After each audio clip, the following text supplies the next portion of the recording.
This is the ProLogic series from SecuRam systems. The ProLogic can be identified by the LCD screen. In many of our ProLogic series we have a smaller LED screen.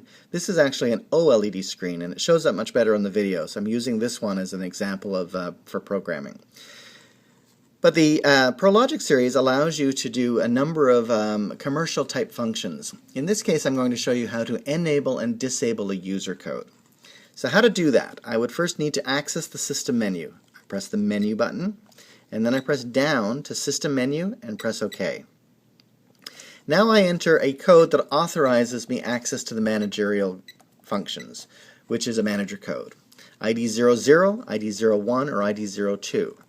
And now I can gain access to the management menu. You'll see a lot of functions here, and we'll just scroll through them using the up and down arrows until we come to the function that we want to take a look at. And the function that we're going to take a look at today is disable a user. So you'll see there's a lot of menu items here. The menu is circular, so you could go up or down to get to the function that you're looking for. In this case we want to disable a user, so we press OK.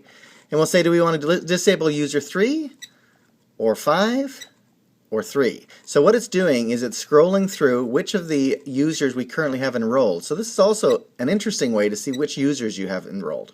But we'll select ID 03 and we press OK. ID 03 is now disabled.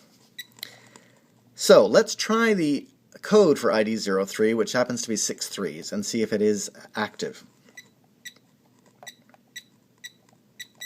And you'll see that it comes up as invalid code.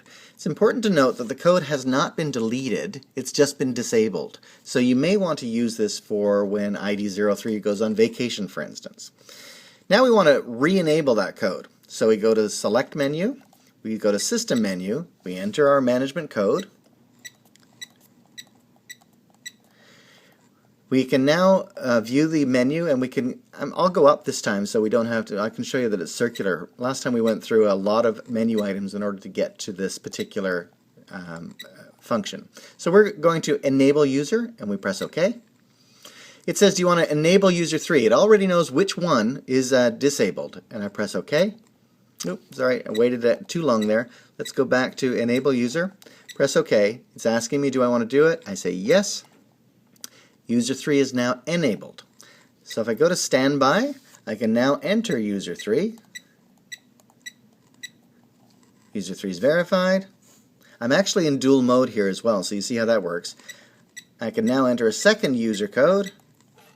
ID 05 is verified and the lock opens. So you saw that the user 3 could be disabled and then enabled in order to gain access to the safe.